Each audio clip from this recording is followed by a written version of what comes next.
Est-ce que tu t'es déjà demandé pourquoi certaines personnes réussissent et d'autres non? Et si je te disais que la réponse est déjà en toi, que tu la portes depuis des années, sans le savoir? Si tu te reconnais dans au moins 3 des signes que je vais te montrer, ce que tu vas entendre va changer ta façon de te voir pour toujours. Le problème, c'est qu'on a appris à confondre le succès avec la confiance en soi, avec l'assurance, avec l'absence de doute. Mais ce n'est pas ça. Les gens faits pour réussir ne manquent pas de doute. Ils ont juste des signes différents. Des signes que personne ne t'a appris à lire. Signe numéro 1, tu rumines. Tu analyses tout, tu repasses les situations dans ta tête en boucle. Les autres t'ont peut-être dit « Arrête de trop réfléchir », comme si c'était un défaut. Mais voici ce que la science dit. Les personnes à haut potentiel cognitif ont une activité cérébrale plus intense, même au repos. C'est ce qu'on appelle la pensée divergente. La capacité de voir des connexions là où les autres ne voient de rien. Einstein ne réfléchissait pas moins, il réfléchissait différemment.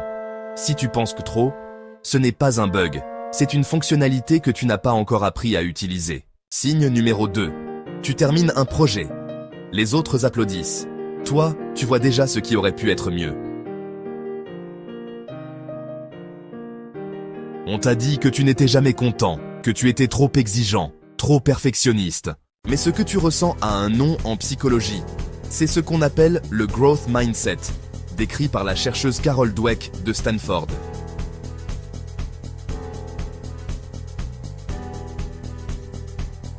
Les personnes avec ce profil ne voient jamais un résultat comme une fin. Elles le voient comme un point de départ. Ce n'est pas de l'insatisfaction chronique, c'est de l'ambition structurelle.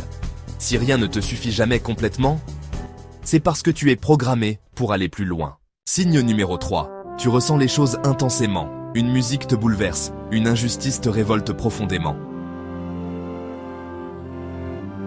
On t'a peut-être dit que tu étais trop sensible, comme une insulte. Mais les recherches du psychologue Daniel Goleman montrent quelque chose de fascinant. L'intelligence émotionnelle prédit mieux le succès professionnel que le QI. Oui, mieux que le QI. Les grands leaders, les grands créateurs, les grands entrepreneurs partagent tous une chose. Ils sentent ce que les autres ne voient pas encore.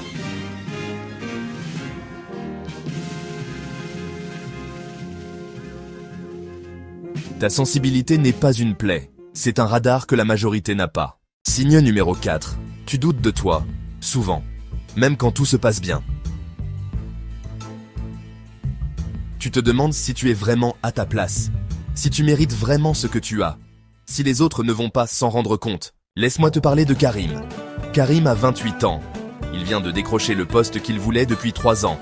Son équipe le félicite. Son directeur lui fait confiance. Et pourtant, chaque matin, Karim se réveille avec la même pensée. Je ne suis pas assez bon pour ça. Ce que Karim ne sait pas encore, c'est qu'il souffre du syndrome de l'imposteur. Et que 70% des personnes à haut potentiel l'ont ressenti au moins une fois dans leur vie. Le syndrome de l'imposteur ne touche pas les médiocres. Il touche ceux qui prennent leur travail au sérieux. Maya Angelou, Albert Einstein, Michelle Obama. Tous ont parlé de ce doute intérieur. Si tu doutes de toi, ce n'est pas parce que tu n'es pas à ta place, c'est parce que tu te soucies vraiment de bien faire. C'est la marque des gens qui comptent. Signe numéro 5. Tu t'es souvent senti différent. Pas tout à fait à ta place. Pas dans la case que les autres t'avaient préparée.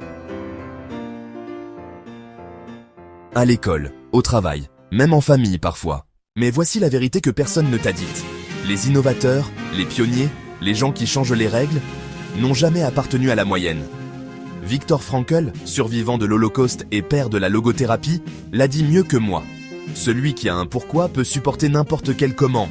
Les gens qui ne rentrent pas dans les cases, c'est parce qu'ils sont en train de construire leur propre boîte. Ta différence n'est pas une anomalie, c'est ta signature. Signe numéro 6. Dans un groupe, tu parles moins que les autres.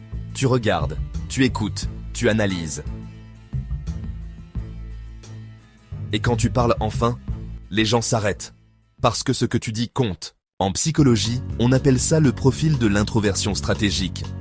Une étude de l'université de Harvard montre que les leaders introvertis obtiennent de meilleurs résultats dans les équipes à forte initiative.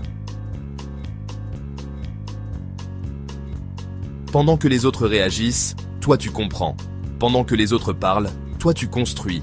Cette habitude de tout observer avant d'agir, c'est ce qui t'évite les erreurs que tout le monde voit venir, sauf ceux qui les font. Signe numéro 7. Tu as traversé des moments difficiles, des échecs, des deuils, des périodes où tu ne voyais pas comment avancer. Et pourtant, te voilà encore là. La résilience n'est pas l'absence de douleur, c'est la capacité de traverser la douleur et de revenir différent, plus fort, plus clair.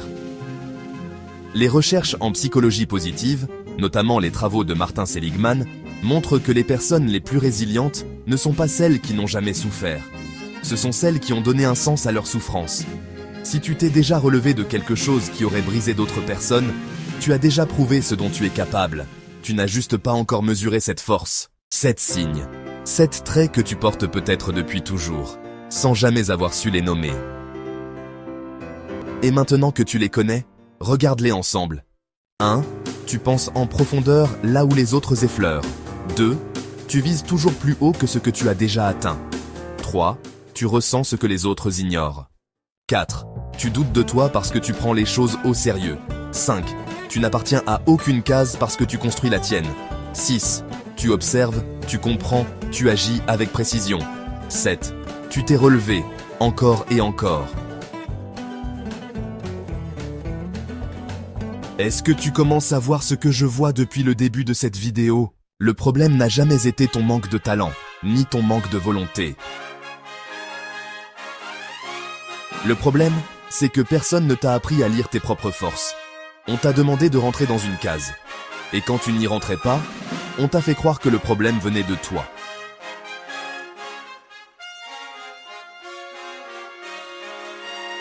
Il ne venait pas de toi, il venait de la case. Une étude menée par l'American Psychological Association révèle que 85% des personnes sous-estiment significativement leurs propres capacités, en comparaison avec l'évaluation que font d'elles les gens qui les connaissent bien. 85%, presque tout le monde. Ça veut dire que les gens qui t'entourent voient ta valeur mieux que toi-même. Il est temps que tu commences à les rejoindre. Alors voilà ce que je te demande, juste une chose. Arrête de chercher la preuve que tu es capable, dans le regard des autres. Elle est déjà dans ce que tu as traversé, dans ce que tu ressens, dans la façon dont tu penses. La reconnaissance de soi, c'est le premier acte de toute réussite. Le seul vrai obstacle entre toi et ce que tu peux devenir, c'est le fait que tu ne te reconnais pas encore. Pas un manque de talent, pas un manque de chance, pas un manque de temps. Juste l'aveuglement face à ce que tu es déjà. Et cette vidéo, c'est peut-être le début de ce regard nouveau sur toi-même. Si cette vidéo t'a parlé, j'ai besoin que tu fasses quelque chose.